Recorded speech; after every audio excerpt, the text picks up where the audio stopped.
Mon mari est parti 1 an, me laissant seule pour soigner sa mère atteinte d'un cancer.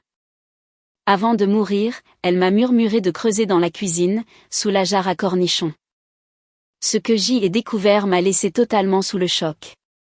Le taxi s'est arrêté devant une modeste maison de banlieue parisienne que mon mari, Michel, et moi avions eu tant de mal à acheter il y a 3 ans. Michel a rapidement ouvert la portière, aidant une femme décharnée et frêle à en sortir. C'était ma belle-mère, Elisabeth. Je ne l'avais pas vue depuis seulement 6 mois, et son apparence s'était détériorée de façon choquante. Un cancer du poumon en phase terminale avec métastase avait vidé de sa vie une femme autrefois aussi robuste qu'un chêne.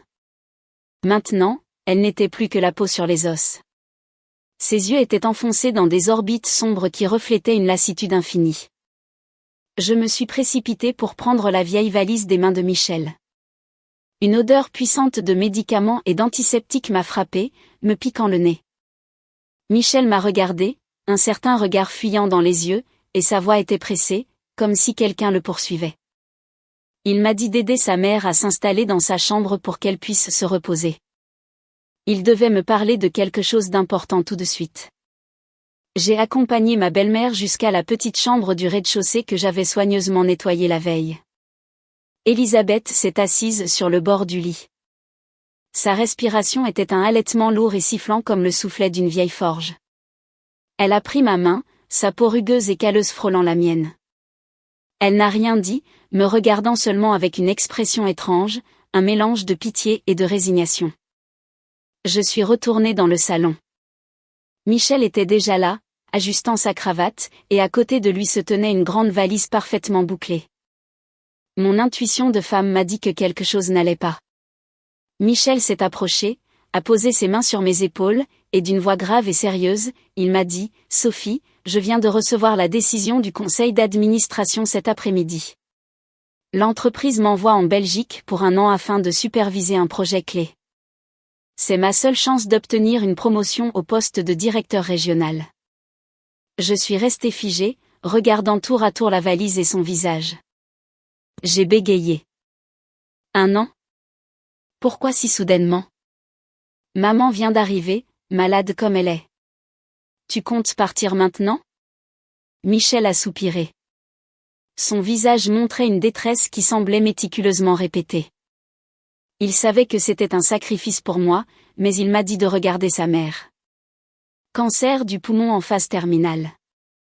Les frais de traitement coûtaient une fortune chaque jour. S'il n'acceptait pas cette mission, où trouverait-il l'argent pour ses médicaments, pour la radiothérapie ? Il partait pour cette maison, pour sa mère, et pour notre avenir. Ces mots sont tombés sur moi comme un filet de responsabilité morale, m'empêchant d'émettre la moindre objection. Il avait raison. La maladie de sa mère était un gouffre sans fond qui avalait notre argent, et mon salaire d'employé de bureau couvrait à peine nos dépenses de base. Michel a sorti une carte de débit de son portefeuille et l'a placée dans ma main. Le code est notre date de mariage.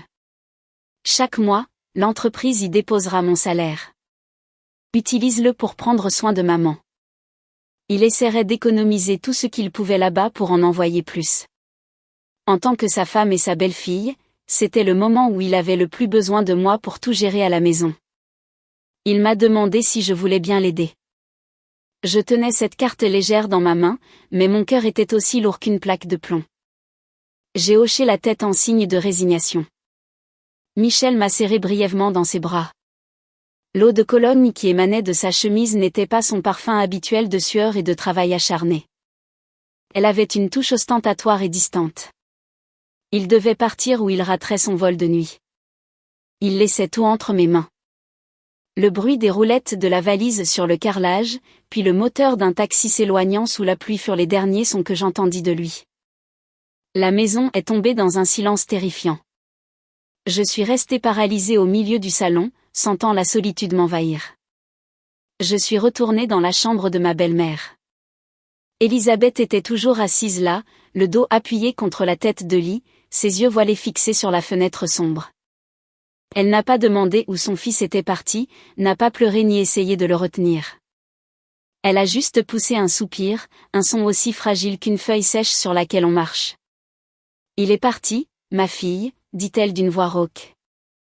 J'ai essayé de retenir mes larmes et je suis allée la couvrir avec la couverture. Oui. Il est parti en voyage d'affaires pour gagner de l'argent pour ton traitement. Ne t'inquiète pas, maman. Je suis là pour prendre soin de toi. Elisabeth s'est tournée pour me regarder. Son regard ne reflétait plus la lassitude, mais une compassion si profonde qu'elle m'a fait frissonner. Elle a murmuré, « Ma pauvre enfant. Il est parti. Considère qu'il est parti pour de bon. » À ce moment-là, j'ai pensé qu'elle parlait du long voyage de Michel. Je ne pouvais pas savoir que dans cette phrase ambiguë, elle faisait référence à un départ définitif, celui de l'humanité de son propre fils, celui qu'elle avait mis au monde. Dehors, la pluie continuait de tomber à verse, emportant les dernières traces de Michel et nous laissant, la vieille femme malade et moi, seuls dans cette maison vide. 3 mois passèrent, me semblant aussi longs que 3 siècles. Ma vie avait été bouleversée, piégée dans un cycle incessant, le bureau, l'hôpital et la cuisine, sentant perpétuellement le médicament. La santé de ma belle-mère se détériorait plus vite que prévu. Des quintes de tout déchirantes la tourmentaient jour et nuit, m'empêchant d'avoir une seule nuit de sommeil complète. Chaque matin, j'arrivais au bureau avec des cernes sous les yeux et le moral à zéro. Mon patron m'avait déjà réprimandé 2 fois pour mes retards et mon manque de concentration. Mais que pouvais-je faire quand chaque matin je devais la nettoyer, changer ses couches pour adulte et lui donner ses repas en purée avant de pouvoir quitter la maison ? L'argent sur la carte que Michel m'avait laissée s'élevait à peine à 500 € par mois. Il prétendait qu'une partie de son salaire était retenue pour une assurance professionnelle ou une quelconque procédure bureaucratique. Avec 500 €, je pouvais à peine couvrir les couches et quelques analgésiques non remboursés par sa mutuelle. Toutes les dépenses pour la nourriture, les factures et la vie quotidienne provenaient du petit compte d'épargne que j'avais constitué depuis que j'étais célibataire. Chaque dimanche soir, Michel appelait en vidéo. C'était un moment que j'anticipais et redoutais à la fois. Sur l'écran du téléphone, Michel apparaissait toujours devant un mur blanc ou parfois dans le coin d'un café tranquille. Il se plaignait toujours. Il faisait si froid là-bas et le travail était si stressant. Il avait des réunions tard dans la nuit. Il n'avait même pas le temps de se reposer. Je regardais son visage sur l'écran, son teint frais et ses cheveux parfaitement coiffés, un contraste saisissant avec ma propre apparence défaite et amaigrie. Je voulais crier, lui parler des nuits blanches à tapoter le dos de sa mère, de la fois où elle avait vomi du sang, me laissant terrifiée. Mais en voyant son expression d'homme important et occupé, j'ai ravalé mes plaintes. Un soir, en cherchant les anciens dossiers médicaux de ma belle-mère pour préparer sa prochaine séance de radiothérapie, je me suis souvenu que Michel avait scanné et sauvegardé certains documents sur son vieil ordinateur portable, qu'il avait laissé à la maison. C'était un ordinateur qu'il utilisait rarement, rangé dans un placard parce qu'il le trouvait trop lent. Je l'ai branché, allumé, et l'écran s'est illuminé, affichant les dossiers familiaux. J'ai trouvé le dossier médical et j'étais sur le point de me l'envoyer par email pour l'imprimer. Mais quand j'ai ouvert le navigateur Chrome, le compte Google de Michel était toujours connecté. Peut-être que dans la précipitation de son départ, ou parce qu'il me croyait ignorante en technologie, il avait oublié de se déconnecter.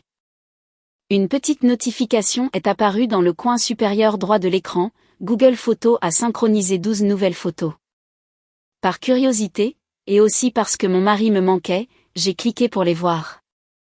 Je pensais que ce seraient des photos de neige en Belgique ou de lui avec ses collègues étrangers, mais ce n'était pas le cas. Ce que j'ai vu, c'était le bleu profond de la mer et du ciel, un paysage radieux et éblouissant. La photo la plus récente avait été prise il y a 2 heures.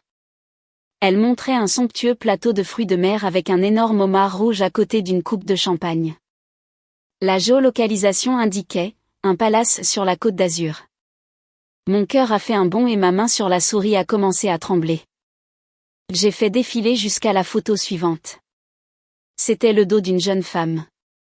Elle portait un bikini orange vif et était allongée sur une chaise longue avec un cocktail à la main, posant d'une manière qui transpirait la sensualité et le plaisir. Bien que ce ne soit que son dos, j'ai immédiatement reconnu ses cheveux châtain clair aux larges boucles. C'était Nathalie, l'ancienne collègue du département marketing que Michel m'avait présentée à la fête de Noël de l'entreprise l'année précédente. À l'époque, il avait dit qu'elle était une fille très dynamique, qu'il la considérait comme une petite sœur. J'ai continué à faire défiler. Les larmes ont commencé à monter, brouillant les images sur l'écran. La troisième photo était un selfie de Michel torse nu, portant des lunettes de soleil, souriant à pleines dents. Derrière lui, une piscine à débordement et la silhouette de cette fille en train de nager.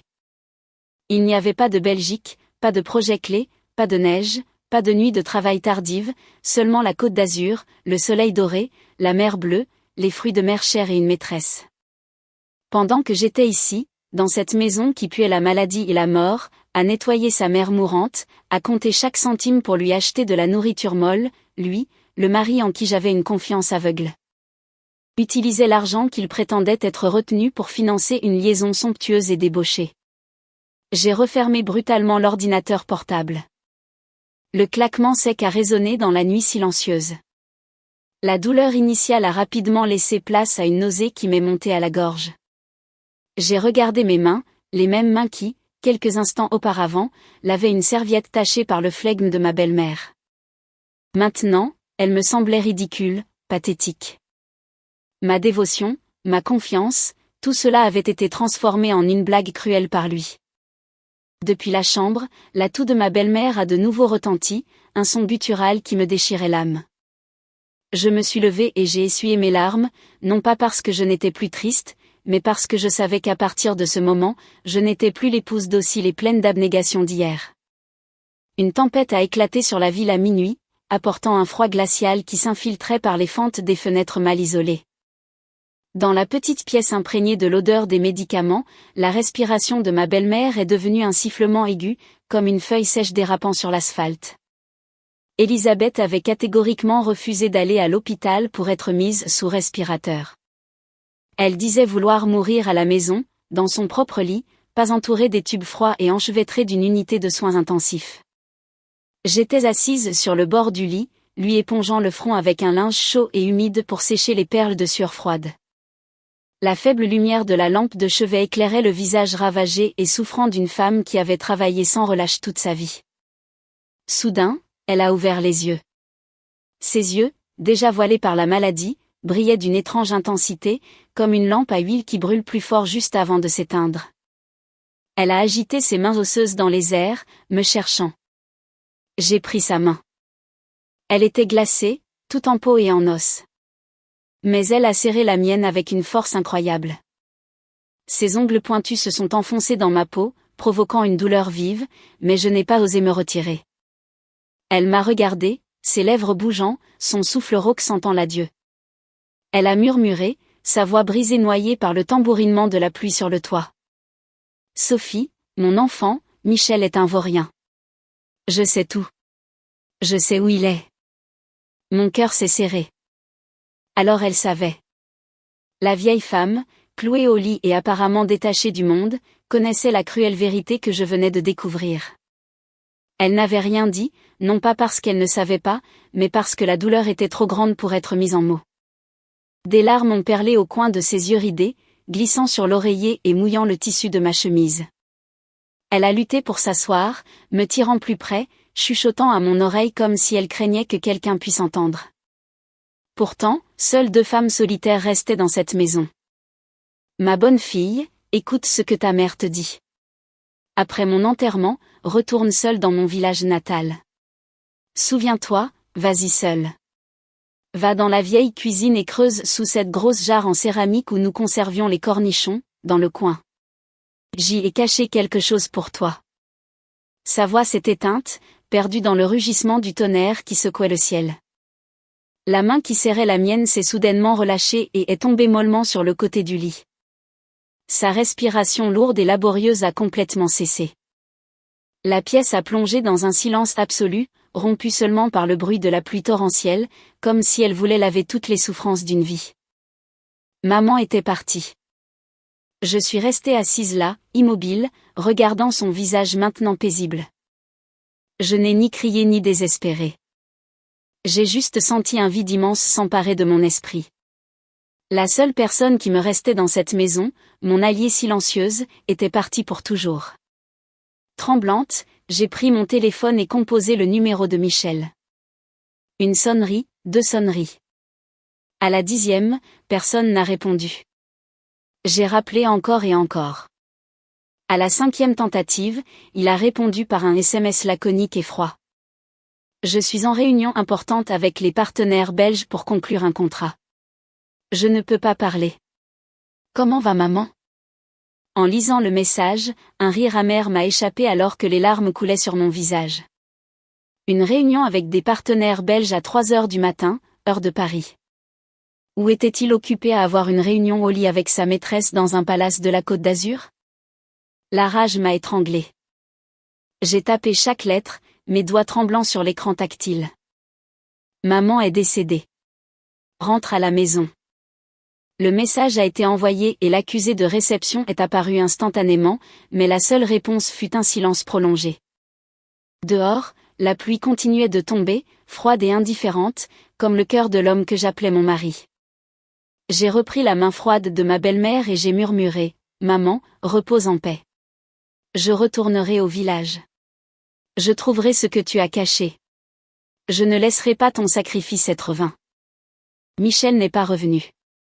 C'était quelque chose à quoi je m'attendais, mais quand cela a été confirmé, j'ai senti une cendre froide dans mon cœur.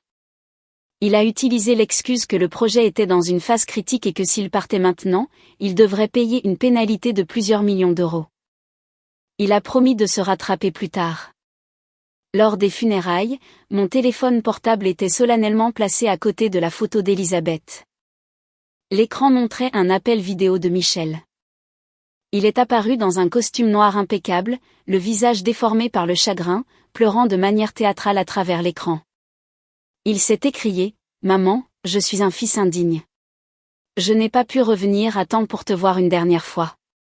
Mère, du ciel, bénis-moi pour que je réussisse et honore ta mémoire comme tu le mérites. » Les parents et les voisins venus présenter leurs condoléances, en voyant la scène, ont claqué la langue en signe de sympathie. Ils chuchotaient entre eux « Pauvre Michel, il travaille si loin, il n'a même pas pu revenir pour l'enterrement de sa propre mère. Mais au moins, il a fait ses adieux. On voit qu'il a bon cœur. » Certains sont même venus me réconforter. Sois forte et gère tout pour lui. Il est parti pour le bien de la famille. Je suis restée là, inclinant la tête en signe de remerciement, mais à l'intérieur, je ressentais un mépris absolu. J'ai regardé le visage déformé par un faux chagrin sur l'écran et je me suis souvenu des photos de lui riant au bord de la piscine avec sa maîtresse. Sa performance était si brillante que si je n'avais pas connu la vérité, peut-être même que j'aurais été émue. Mais maintenant, ces larmes virtuelles ne faisaient que me donner la nausée. J'ai tout géré seul, de l'organisation des funérailles à la crémation et à l'accueil des invités. Je me déplaçais comme une ombre dans le funérarium, incapable de verser une seule larme en public. Mes larmes s'étaient déjà taries à l'intérieur pendant les mois passés à soigner ma belle-mère. Après la crémation, j'ai pris l'urne avec les cendres et le portrait d'Elisabeth et je me suis dirigée vers son village natal. Selon ses dernières volontés, elle voulait y reposer. Michel m'avait envoyé un message me disant de laisser les cendres dans un columbarium de la ville pour faciliter les visites. J'ai refusé catégoriquement. Je savais qu'elle voulait rentrer chez elle, là où elle était née et avait grandi, là où elle avait enterré le secret de toute sa vie. Le bus cahotait, m'emmenant loin de la ville bruyante et polluée vers la campagne normande, calme mais mélancolique. La vieille maison de plain-pied de ma belle-mère se trouvait au bout d'un chemin de terre rougeâtre. Les mauvaises herbes avaient tellement poussé qu'elles dissimulaient presque l'entrée. Le portail en fer rouillé a grincé pitoyablement quand je l'ai poussé. Une odeur d'humidité et de renfermé m'a accueilli. J'ai placé l'urne avec ses cendres sur le petit manteau de cheminée couvert de poussière. J'ai allumé une bougie. La fumée tourbillonnait dans l'espace silencieux, créant une atmosphère de tristesse et de solitude.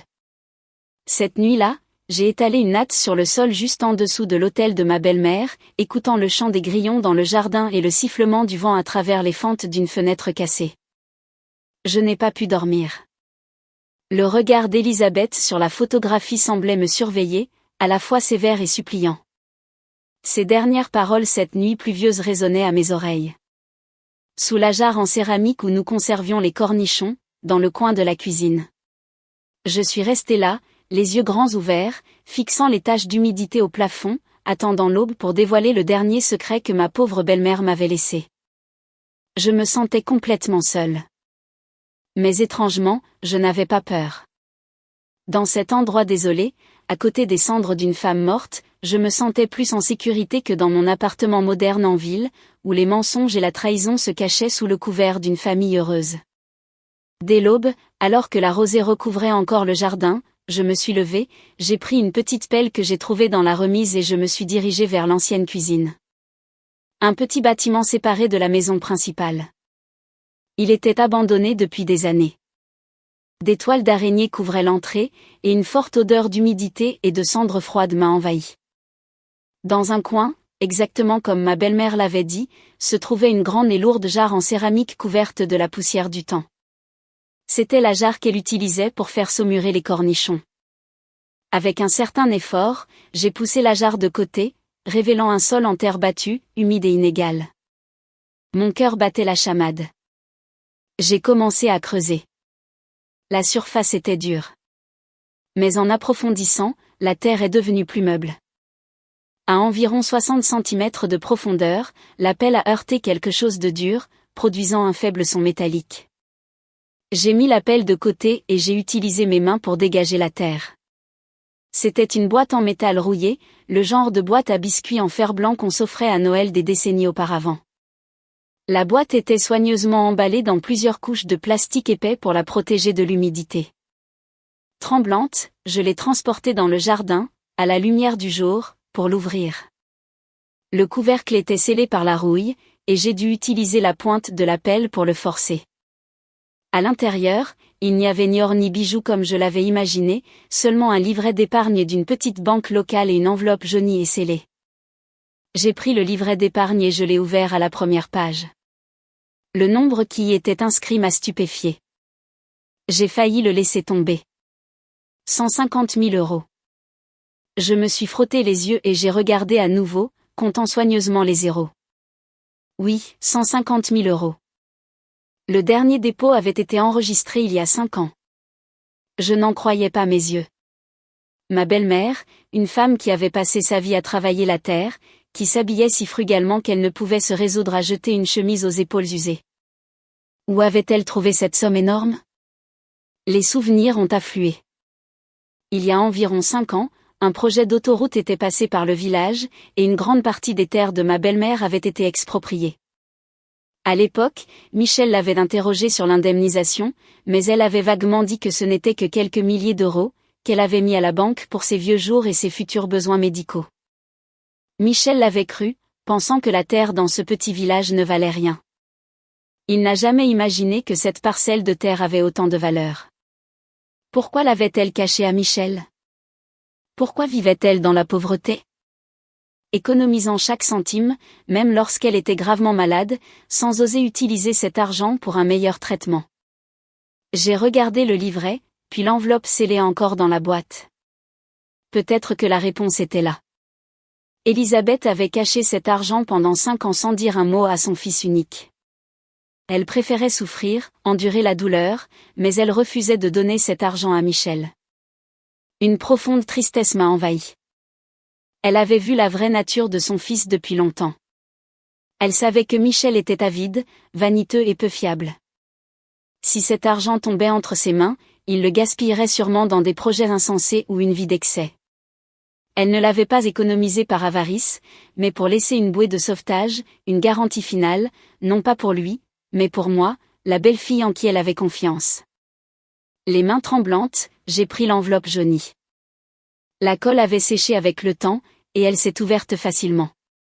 À l'intérieur se trouvait un document plié en 4, d'une couleur brune délavée, et une lettre manuscrite à l'encre violette. L'écriture était tremblante, mais toujours lisible. J'ai d'abord déplié le document. C'était un certificat d'adoption délivré par la mairie en 198X. Le sceau rouge, bien que délavé, avait encore assez de force pour porter un coup mortel à mon esprit. Nom des parents adoptifs, Mathieu Dubois, décédé, et Elisabeth Dubois. Nom de l'enfant adopté, Michel Dubois. Date de naissance, 15 août 198X. Motif de l'adoption, nourrisson abandonné au dispensaire du village. Le monde semblait tourner autour de moi. Michel n'était pas le fils biologique de ma belle-mère. Il était un enfant abandonné qu'Elisabeth avait recueilli et élevé. Ce secret dévastateur avait été enterré pendant plus de 30 ans, si profondément que même Michel lui-même ne le savait pas. J'ai rapidement ouvert la lettre manuscrite. C'était une lettre d'Elisabeth sans destinataire précis. Elle semblait écrite pour sa propre conscience, ou pour les parents biologiques de Michel, s'ils apparaissaient un jour. À ceux qui ont donné naissance à Michel. Je l'ai trouvé aux portes du dispensaire par une nuit d'orage. Il avait à peine 3 jours, son cordon ombilical encore attaché. Il pleurait de faim et de froid. Mon mari et moi ne pouvions pas avoir d'enfant, alors nous l'avons vu comme un cadeau du ciel et avons décidé de le nommer Michel. Nous avons juré d'enterrer ce secret pour qu'il puisse grandir en paix comme n'importe quel autre enfant, sans jamais sentir le stigmate de l'abandon. J'ai consacré ma vie à l'aimer, à prendre soin de lui, en espérant qu'il deviendrait un homme bon. Mais peut-être que les liens du sang sont plus forts que tout. Plus il grandissait, plus il devenait distant, calculateur et égoïste. Mon cœur souffre, mais je l'aime toujours parce qu'il est le seul fils que j'ai. Sophie, si tu lis ceci, cela signifie que je suis déjà partie. Je te laisse cet argent. Je sais que tu as beaucoup souffert à cause de lui. Michel n'est pas de mon sang, mais tu es devenue la fille que j'estime le plus. Je ne veux pas qu'il te fasse du mal. S'il te traite bien, donne-lui une part. Mais s'il se comporte comme un misérable, tout est à toi. Considère cela comme une compensation pour la jeunesse que tu as gâchée. Mes larmes sont tombées sur le papier fragile. Chaque mot de ma belle-mère était comme un couteau dans mon cœur, mais en même temps, c'était un baume qui guérissait mes blessures. Elle avait tout préparé. Elle avait veillé sur moi, même d'outre-tombe. Elle ne m'a pas seulement laissé de l'argent, mais la vérité et le pouvoir de choisir. L'amour maternel que j'avais tant admiré en elle pour Michel était construit sur la bonté infinie d'une étrangère. Elle avait aimé son fils adoptif plus que sa propre vie, mais en retour, elle n'avait reçu qu'ingratitude et froideur. J'ai plié la lettre et le certificat, les plaçant soigneusement dans mon sac à main. Cette vérité était mon arme et mon bouclier dans la bataille à venir contre mon méprisable mari. Le secret des origines de Michel et le livret d'épargne avec 150 000 € étaient comme un charbon ardent qui à la fois brûlait mon âme et forgeait en moi une volonté d'acier. Mon téléphone a vibré dans ma poche, un nouveau message. Je l'ai ouvert. Sur l'écran, le nom, mon amour, un nom que je n'avais pas encore changé, une ironie amère dans ma situation actuelle. Michel avait envoyé une photo d'une plage de sable blanc sans fin avec un message joyeux. Ce week-end, les partenaires m'ont invité dans un resort en Belgique. Le paysage est magnifique. J'aimerais que tu sois là. À la fin de l'année, quand le projet sera terminé, ils me donneront un gros bonus. Je me rattraperai pour tout, ma chérie. J'ai zoomé sur la photo, examinant chaque détail. Il me prenait pour une femme naïve qui ne connaissait rien d'autre que les fourneaux de la cuisine. Facile à tromper. Mais il avait tort. Dans le coin inférieur droit de la photo, reflété dans le verre d'une table ronde, se trouvait la silhouette de Nathalie assise, les jambes croisées, tenant un cocktail couleur turquoise. Et au loin, je pouvais distinguer le clocher caractéristique d'un célèbre palace de la Côte d'Azur que j'avais toujours rêvé de visiter, mais que Michel avait toujours jugé trop cher. La Belgique. Il jouait une comédie maladroite pour cacher sa vie de luxe bâtie sur la sueur et les larmes de sa femme. J'ai pris une profonde inspiration, réprimant la colère qui montait dans ma gorge. Ce n'était pas le moment pour une scène de jalousie ou pour le démasquer. J'avais besoin qu'il revienne immédiatement, et la seule chose qui pouvait attirer un homme avide hors de son antre de plaisir était l'argent.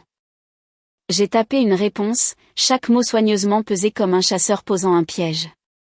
Je suis dans le village de ta mère pour m'occuper de ses affaires.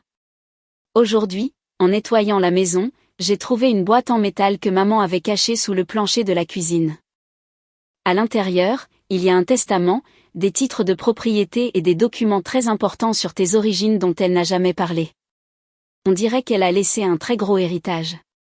Tu devrais revenir au plus vite pour signer les papiers. Sinon, je ne sais pas comment gérer ça avec la mairie. À peine 2 minutes après avoir envoyé le message, mon téléphone a sonné sans arrêt. C'était Michel. Je l'ai laissé sonner 3 fois avant de répondre, gardant ma voix calme avec une pointe d'épuisement fin. Oui, Michel. À l'autre bout du fil, la voix de Michel était agitée, incapable de cacher son excitation. Qu'est-ce que tu as dit? Quelle boîte? Quel héritage? Maman n'avait pas d'argent pour laisser quoi que ce soit. J'ai répondu d'une voix monocorde. Je ne suis pas sûre, mais j'ai vu des titres de propriété, un tas de papiers. L'employé de la mairie dit que c'est très important et que la présence du fils unique est requise pour régler ça. Si tu ne viens pas, ils ne me laisseront toucher à rien. Michel est resté silencieux une seconde, puis son ton a changé instantanément. Sa voix est devenue affectueuse et pressante à un point qui sonnait faux. D'accord. D'accord. Je vais essayer de demander à mon patron la permission de revenir quelques jours. Ne montre rien à personne et ne signe rien. Compris? Attends que j'arrive. J'ai raccroché le téléphone. Un sourire froid s'est dessiné sur mes lèvres. Il avait mordu à l'hameçon. L'odeur de l'argent et la curiosité de l'héritage avaient triomphé des charmes de sa maîtresse et des plages de la Côte d'Azur. 2 jours plus tard, Michel est apparu à la porte de notre maison de banlieue. Il traînait sa valise de marque et est entré avec un air d'épuisement, feignant la fatigue d'un long voyage depuis l'Europe. En réalité, il n'avait volé que 2 heures depuis le sud de la France. Au moment où il m'a vu, il ne m'a pas demandé comment j'allais, ni n'a pris la peine d'allumer une bougie pour sa mère sur le petit autel que j'avais improvisé. La première question qui est sortie de sa bouche, alors que ses yeux parcouraient avidement la pièce, fut « Où sont la boîte en métal et les papiers que maman a laissés? Montre-les-moi maintenant. » J'étais assise sur le canapé, jouant avec une tasse de thé froid, observant calmement l'homme que j'appelais autrefois mon mari. Seuls quelques jours s'étaient écoulés, mais il avait toujours l'air impeccable avec un bronzage qui contrastait fortement avec ma propre apparence hagarde et épuisée après les funérailles. J'ai posé la tasse sur la table et j'ai poussé une épaisse liasse de papier vers lui. Michel s'est jeté dessus comme une bête affamée, mais en les ouvrant, le sourire avide sur son visage a disparu, remplacé par l'étonnement et l'incrédulité. À l'intérieur, il n'y avait ni titre de propriété ni testament, mais une pile de factures d'hôpital, de reçus de médicaments, de frais funéraires et de coûts de crémation. Je les avais tous soigneusement agrafés. Le total s'élevait à 22 000 €. Michel a levé les yeux, me foudroyant du regard. « Qu'est-ce que c'est que ça? À quoi tu joues? » Je l'ai regardé droit dans les yeux, ma voix ferme. Ce sont toutes les dépenses pour le traitement de maman ces 3 derniers mois et le coût des funérailles. J'ai dû vider mon compte d'épargne et emprunter de l'argent à des amis pour tout couvrir. Tu es son fils unique et celui qui a le bon travail à l'étranger. Tu dois payer ce montant pour régler les dettes. Ensuite, nous pourrons parler de l'héritage. Michel a jeté les factures sur la table, son visage devenant rouge. Tu es folle? Je viens d'arriver. Je n'ai pas encore été payé pour le projet. Où suis-je censé trouver autant d'argent liquide maintenant? D'ailleurs, maman était dans un hôpital public. Comment cela a-t-il pu coûter si cher? Les médicaments hors nomenclature, les traitements spécifiques. Tu pensais que c'était gratuit, ai-je grogné, le ressentiment qui s'était accumulé depuis si longtemps sur le point d'exploser. Pendant que tu étais en vacances dans ta Belgique, j'ai dû racler les fonds de tiroir pour que maman puisse partir en paix. Tu n'as pas contribué d'un seul centime ni d'un seul jour de soins.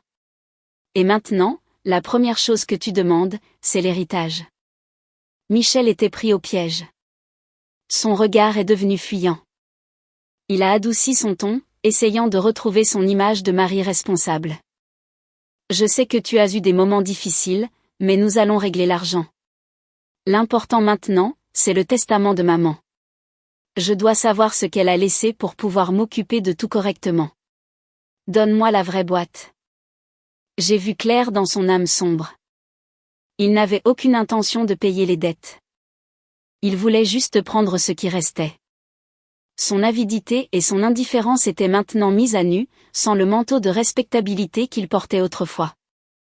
La boîte et les documents importants sont dans un coffre-fort dans son village natal. Je me suis levée, époussetant mes manches comme pour enlever une saleté invisible. Si tu veux les voir, tu devras venir avec moi. Là-bas, devant l'esprit de maman, nous mettrons les choses au clair. Michel a froncé les sourcils, agacé de devoir voyager à nouveau, mais son avidité a gagné. Il a hoché la tête. Très bien, allons-y. Je dois aussi allumer une bougie pour maman. Quelle hypocrisie. Il ne retournait pas pour sa mère. Il y retournait parce qu'il croyait qu'un trésor était caché sous le toit de cette humble maison. La maison du petit village nous a accueillis avec un silence sépulcral. Le soleil de l'après-midi projetait de longues taches de lumière inégales sur le vieux carrelage, des grains de poussière dansant dans l'air, épais de l'odeur du temps. J'ai conduit Michel dans la pièce du fond où j'avais placé un petit coffre-fort que je venais d'acheter pour conserver les preuves importantes. Michel se tenait derrière moi, sa respiration courte et anxieuse. J'ai tourné la molette de la combinaison. La serrure s'est ouverte avec un déclic. J'ai sorti le certificat d'adoption jauni et la lettre manuscrite de ma belle-mère et je les ai posés sur la table en bois au centre de la pièce. Regarde, c'est ce que maman voulait que tu saches. Michel a pris le papier. Au début, son expression était curieuse, mais bientôt ses mains ont commencé à trembler violemment. Son visage s'est vidé de sa couleur, passant du rouge à une pâleur mortelle. Il a lu et relu le mot « adoptif ». Il a bégayé, incapable de former une phrase cohérente. Quoi? Qu'est-ce que c'est? C'est une blague. Ce papier est un faux. J'ai calmement versé un verre d'eau, ma voix froide. C'est un document avec le sceau officiel de la mairie de l'époque. Regarde-le de plus près. Maman a gardé ce secret pendant plus de 30 ans. Tu n'es pas son fils biologique. Tu es un bébé qui a été abandonné au dispensaire et elle t'a recueilli. Impossible. Tu mens, a crié Michel, froissant le papier dans sa main. Je suis son fils unique. Elle m'a pourri gâté. Comment pourrais-je être adopté? C'est précisément parce qu'elle t'aimait plus que sa propre chair et son propre sang qu'elle te l'a caché toute ta vie. Je l'ai regardé droit dans les yeux, mon regard acéré. Mais comment l'as-tu remercié? Tu l'as abandonné sur son lit de mort pour faire la fête avec ta maîtresse. Tu l'as laissé mourir seul. Michel s'est figé. Son agressivité initiale a disparu face au secret accablant et à la vérité brute que je venais de révéler. Il s'est effondré sur une chaise, se tenant la tête, son visage un masque de confusion. Sa fierté de fils unique, l'autorité qu'il avait toujours assumée pour tout décider dans la famille, s'est effondrée en un instant. J'ai porté mon coup final. J'ai sorti un testament que j'avais rédigé moi-même sur la base des instructions de ma belle-mère et avec les conseils d'un avocat sur les droits de succession et je l'ai placé devant lui. Maman savait que tu n'étais pas de son sang, voyant ton comportement, elle a écrit ses dernières volontés. Cette vieille maison et le terrain, elle me les laisse en compensation pour m'être occupée d'elle. Quant à toi, j'ai marqué une pause, observant son expression. Selon la loi, un fils adoptif a le droit d'hériter, mais il doit aussi assumer les dettes du défunt. Cette dette de 22 000 € de l'hôpital, plus le prêt que maman a contracté à la banque l'année dernière pour réparer la maison, qui n'a pas encore été remboursée, tu devras en assumer la moitié. La tête de Michel s'est redressée d'un coup, son front perlant de sueur. Il était déjà noyé de dettes de jeu et pour entretenir Nathalie. En entendant qu'il devait assumer plus de dettes, il est devenu pâle de peur. Cette maison délabrée ne vaut rien, et tu veux que j'assume les dettes, a-t-il crié alors que des calculs de profit et de pertes tourbillonnaient dans sa tête. Tu essaies de me piéger? Je ne te piège pas. Je t'offre une porte de sortie. J'ai sorti de mon sac les papiers du divorce, déjà signés par moi. Divorçons. Je garderai cette maison et j'assumerai la totalité de la dette de 22 000 €. En retour, tu signes les papiers. Nous n'aurons plus de liens, pas d'actifs ni de dettes communes. Tu seras libre, sans fardeau, sans la responsabilité d'honorer quelqu'un avec qui tu ne partages aucun lien de sang. Michel a saisi les papiers du divorce, examinant chaque clause. Son regard vacillait, le calcul se reflétant dans chaque ligne de son visage. Il pesait ses options. D'un côté, une dette de plus de 22 000 euros, la responsabilité d'une mère adoptive décédée et une maison de village qu'il considérait comme inutile. De l'autre, la liberté, se débarrasser du fardeau que moi et cette famille étions devenus, pour pouvoir partir avec sa jeune et séduisante maîtresse.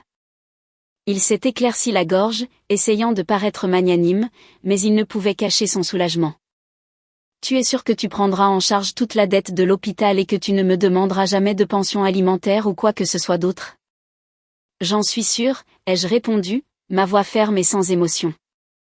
Je veux juste cette maison comme un lieu pour honorer maman. Toi, suis ton propre chemin. Michel a souri, le sourire de quelqu'un qui croit s'être débarrassé d'un poids énorme. Il a sorti un stylo et a signé les papiers du divorce. Sa signature était rapide et décisive, comme pour rompre 15 ans de mariage sans le moindre soupçon de nostalgie. Comme tu voudras. Si tu aimes t'occuper des problèmes, c'est ton affaire. J'ai signé. À partir de maintenant, nous suivons des chemins séparés. Ce qui est à moi, et les dettes sont à toi aussi. Il a jeté les papiers vers moi avec un air triomphant. Je te donne la maison. Je n'ai aucun intérêt pour ce trou perdu. Merci, ai-je dit, mon ton étrangement calme. Tu peux partir maintenant et ne jamais revenir. Je tenais les papiers du divorce dans ma main alors que des larmes coulaient silencieusement. Je ne pleurais pas la fin de mon mariage. Je pleurais pour ma belle-mère.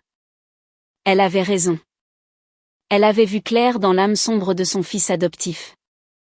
Si je ne l'avais pas écouté, si je m'étais adouci et lui avais donné le livret d'épargne dès le début, je serais à la rue maintenant, sans rien et noyé de dettes. Lui, pour sa gratification immédiate et son désir de plaisirs éphémères, avait perdu les valeurs les plus fondamentales, l'amour filial, le respect conjugal et une fortune qu'il désirait si désespérément. J'ai sorti une autre liasse de papier de la poche extérieure de mon sac, épaisse et soigneusement agrafée, et je l'ai doucement lancée à Michel. Attends, ne pars pas si vite. Nous avons un dernier cadeau d'adieu à régler.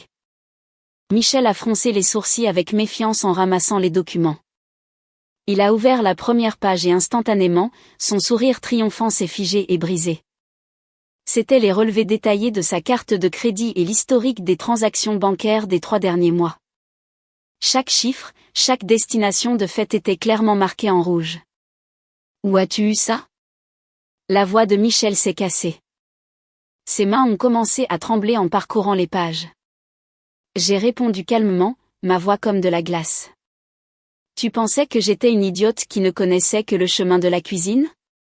Pendant que maman mourait, tu utilisais la carte de crédit pour acheter un sac Hermès à ta maîtresse. Payer des hôtels 5 étoiles sur la Côte d'Azur et retirer constamment de l'argent aux distributeurs près des casinos. Au total, tu as dépensé et accumulé des dettes sous le couvert de frais professionnels pour plus de 30 000 euros. Michel est devenu blanc. La sueur coulait sur son visage. Il a essayé de se défendre, tentant de sauver le peu de dignité qui lui restait. Et alors? C'est de l'argent que j'ai gagné. Je peux le dépenser comme je veux. D'ailleurs, nous étions mariés. Tu es aussi responsable de la moitié de cette dette. Tu as tort, les jeux coupés, ma voix d'acier. Lis la 3e clause de l'accord de divorce que tu viens de signer. Les 2 parties déclarent n'avoir aucune dette commune. Toute dette contractée au nom d'une partie ou dépensée à des fins personnelles sera de la seule responsabilité de cette partie. Michel était abasourdi. Il a rapidement sorti l'accord de sa poche pour le relire. Dans sa hâte de se débarrasser de la dette de la maison et des factures d'hôpital, il n'avait pas pris la peine de lire les petits caractères. Je me suis approché de lui, le fixant dans ses yeux paniqués. Tout l'argent que tu as dépensé pour ta maîtresse et pour le jeu a été prouvé comme étant à des fins personnelles, et non pour les besoins de la famille. J'ai consulté un avocat. Maintenant, non seulement tu as perdu l'héritage, mais tu devras porter une dette de plus de 30 000 euros tout seul. Félicitations. Tu as la liberté que tu désirais tant. Michel est resté immobile. Le papier dans sa main est tombé au sol. Il a ouvert la bouche pour dire quelque chose, mais aucun mot n'est sorti. Le piège que sa propre cupidité et son arrogance avaient tendu s'était refermé sur lui, le piégeant dans une réalité brutale qu'il n'avait jamais prévue. 2 jours après la finalisation du divorce, j'ai reçu un appel d'un numéro inconnu. À l'autre bout du fil, une voix de femme tremblante et hésitante, très différente du ton arrogant des photos que j'avais vues. C'était Nathalie, la maîtresse de Michel. Elle voulait me rencontrer dans un café discret d'une ruelle tranquille. Elle a dit qu'elle avait quelque chose de vital à me dire à propos de Michel. Quand je suis arrivée, Nathalie était déjà là. Elle était recroquevillée dans un manteau trop grand, son maquillage subtil ne parvenant pas à cacher son air hagard et les cernes profonds sous ses yeux. Quand elle m'a vue, elle a baissé les yeux, se tordant nerveusement les mains. Elle ressemblait à un chaton noyé et sans défense, pas à la reine qui avait volé le mari d'une autre femme. Je me suis assise en face d'elle et je suis allée droit au but. « Qu'est-ce que tu veux ? Si tu es venu exhiber ton trophée, tu es en retard. Je te l'ai déjà offert. » Nathalie a levé les yeux, ses yeux rouges et remplis de larmes. Elle a secoué la tête. « Non, ce n'est pas ça, Sophie. Je veux te dire la vérité. Je ne suis pas enceinte. C'était un mensonge. Tout ça n'était qu'une comédie pour forcer Michel à m'épouser et à lui soutirer de l'argent. Bien que je l'ai soupçonné, l'entendre de sa propre bouche m'a glacé le sang devant le calcul terrifiant des êtres humains. J'ai souri amèrement. Oh, vraiment ? Et maintenant qu'il est fauché et criblé de dettes, comme il n'y a plus rien à obtenir, tu essaies de te retirer ? Non. Nathalie a hoché la tête frénétiquement, des larmes coulant sur ses joues.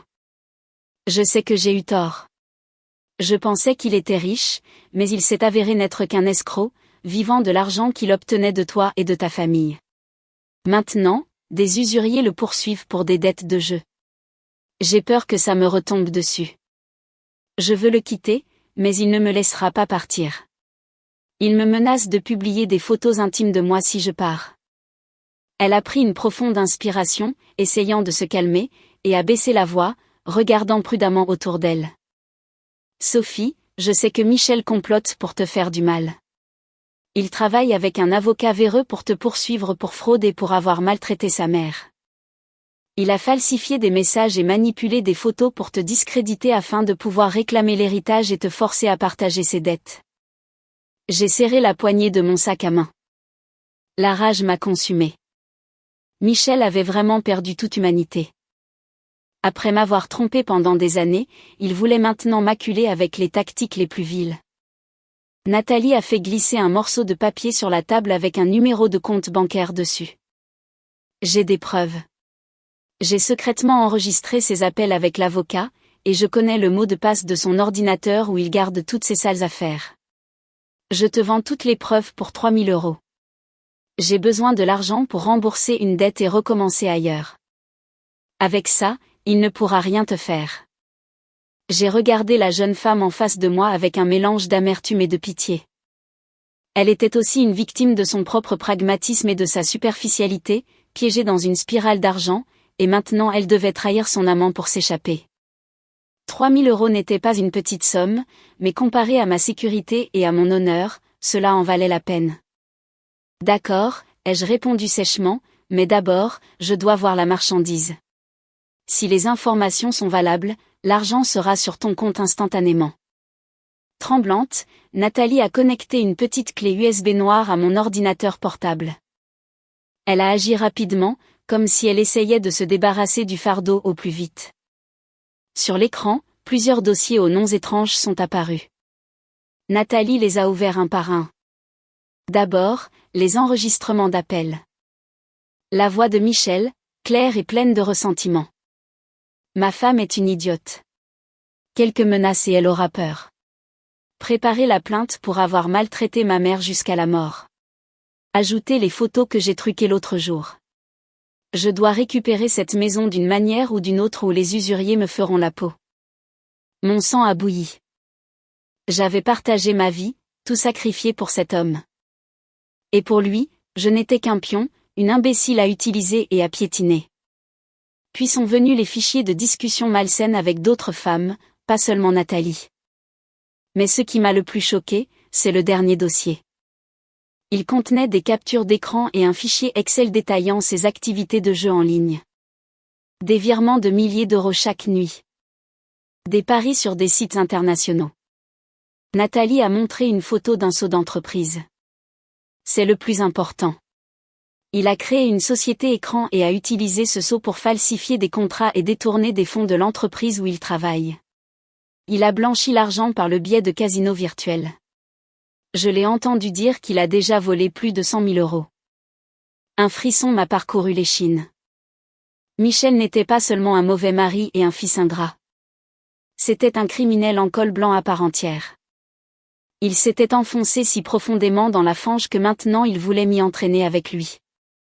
J'ai fermé l'ordinateur portable, j'ai retiré la clé USB et je l'ai serrée dans ma main. Elle était petite, mais elle semblait peser 1 tonne. Elle contenait toute la vérité sordide de la vie de Michel. C'était l'épée de la justice dont j'avais besoin pour mettre fin à ses plans. J'ai sorti mon téléphone et j'ai viré les 3 000 euros à Nathalie. En voyant le message de confirmation, son visage s'est légèrement détendu, mais ses yeux étaient toujours remplis de peur. Merci. Je m'en vais. Fais attention. Il est comme un chien enragé acculé maintenant. Il est capable de tout. Nathalie a attrapé son sac, a rabattu sa capuche sur sa tête et a rapidement disparu dans la foule. Je suis restée seule, buvant un café froid et amer, ressentant un mélange de dégoût et de compassion pour moi-même, pour ma défunte belle-mère, et même pour Michel. Il avait détruit sa propre vie avec sa cupidité et ses désirs. Maintenant, avec cette clé USB en ma possession, je n'étais plus la victime passive. De retour à la maison, je me suis mise au travail pour trouver la dernière pièce du puzzle. Selon Nathalie, Michel avait un compartiment secret derrière la bibliothèque de son ancien bureau à domicile. J'ai appelé un serrurier en lui disant que j'avais perdu la clé. Après près d'1 heure, il a réussi à ouvrir la serrure électronique complexe. À l'intérieur se trouvait une boîte en métal fermement close.